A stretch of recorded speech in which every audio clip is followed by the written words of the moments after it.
In the previous video, we have seen the position versus time graph. Similarly, we can study the speed versus time graph. In previous video, we have seen how the position is going to change with respect to time.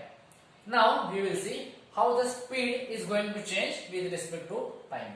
Now, suppose the body is moving with constant speed. Then what will happen? The speed is not going to change, but time will be going to change. So, similar to previous x versus t graph, we have drawn the parallel line to t axis. This means t is changing, but v is not changing. The speed is not changing. So, this is the constant speed or constant velocity graph. Now, if the speed is increasing, then we have also seen in x versus t graph, if the speed is constant or the position is increasing, we will draw such a graph. Now, if suppose in the previous case we have also seen which speed will be higher. So, in this case, there will be acceleration is different in these cases. What is acceleration? So, acceleration is change in speed divided by time, or t2 minus t1. Change in time and this is change in speed. So, we have also seen for position versus time. In that case, the speed will be higher. In this case, the acceleration will be higher for the second line and the acceleration will be lowest for the third line. So, in this case also we can say, if the line is closer to v-axis, then its acceleration is more, and if it is close to time axis, then the acceleration is lower. Now, what we are going to see, similar to previous case, we can also find out the negative velocity in such manner. So, in this case, the velocity is negative can be of two types. One is it is moving towards left and speed is constant, or speed may be changing but it may be increasing or decreasing, but it is moving towards the left. And another one is if the velocity is decreasing. So, suppose the first velocity is 10 meter per second. So, this is v1, and then it is going to be changed to 5 meter per second. So, the speed is decreasing. So, v2 is less than v1. So, this will be negative. In that case, we will get such a graph. So, we will get negative velocity if the speed is decreasing or the body is moving towards left. Now, we will derive some kinematic equations which are very important in physics. For that, we will consider this v versus t graph. Suppose this is v, this is t, speed versus time graph. And now, suppose initially the point was here, that is, this is initial velocity, and it increases to this point. Now, suppose this is 0, and at this point it is t.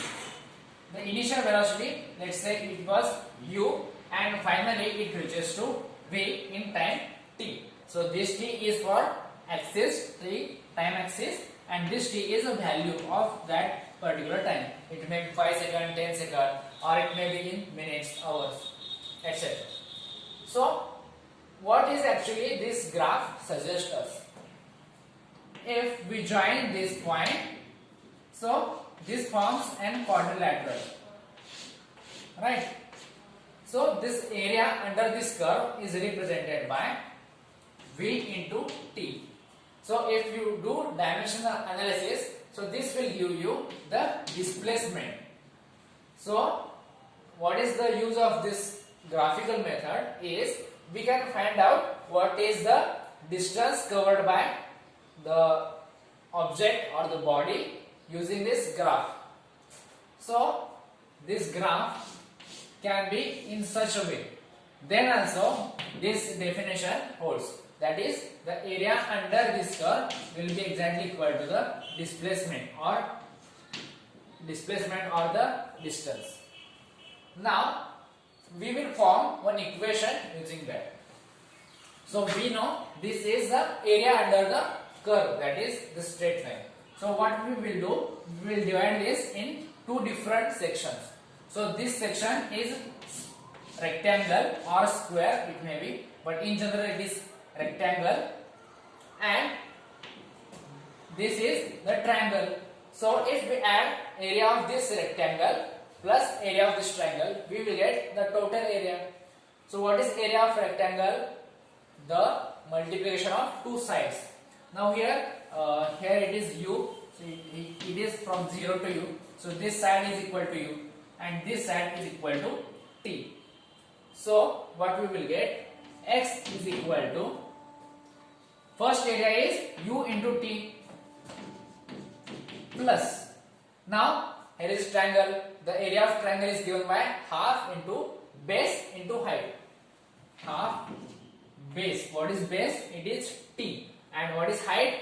So this is u, sorry, this is v and this is u. So this must be v minus u. The difference is v minus u. So what we will write? V minus u into t, that is the base. But according to definition of acceleration, acceleration is v2 minus v1 divided by t2 minus t1. Now in this case, what is v2? v2 is equal to v. v1 is equal to u. t2 is equal to t and t0 equal to 0. So this will get v minus u divided by t. So this is the acceleration. So if I multiply by t or I take this t to this side, it will get multiplied. So I will get a into t is equal to v minus u. So in place of this v minus u, I can put at, correct? So I will get x is equal to ut plus half at into this t.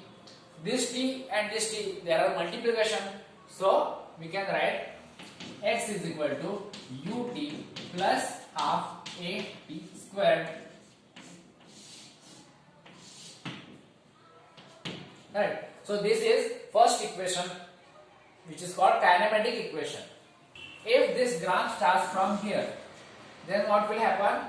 This u will become 0. U will become 0. So we will not get this term. So we will not get any rectangle. We will directly get the triangle. So only half at square term will be remaining. In case of straight line like this, v and u will be equal. There is no acceleration. Speed is constant. So in that case, this term will not be there. So we can get two conditions. If initial speed is 0, if u is 0, then x is equal to only half at square. And another condition is if v equal to u or a is equal to 0, that is acceleration is 0, then x is equal to ut, or in that case it can be written as vt, like this. So dimension is correct, but exact formula is this. Similarly, we can draw velocity from acceleration versus time graph, and that equation comes out to be v is equal to u plus a into t. Or we can draw this from velocity graph itself. Suppose this is velocity graph. Here it is u and here it is v. Now this is u, and we know the acceleration is the slope, that is, this is acceleration. At is equal to v minus u. Now what I have to find out? I have to find out v. Then I can just write here plus, u becomes plus here. So v is equal to u plus at. So that is the another equation. Similarly, using these two equations, I can get v square equal to u square plus 2as. These three equations are very important kinematic equations. We will use this in some next concepts or next chapters also. We will need this. So mug it up or make it by heart. You will need these three equations in different concepts to solve the problems in physics. Thank you.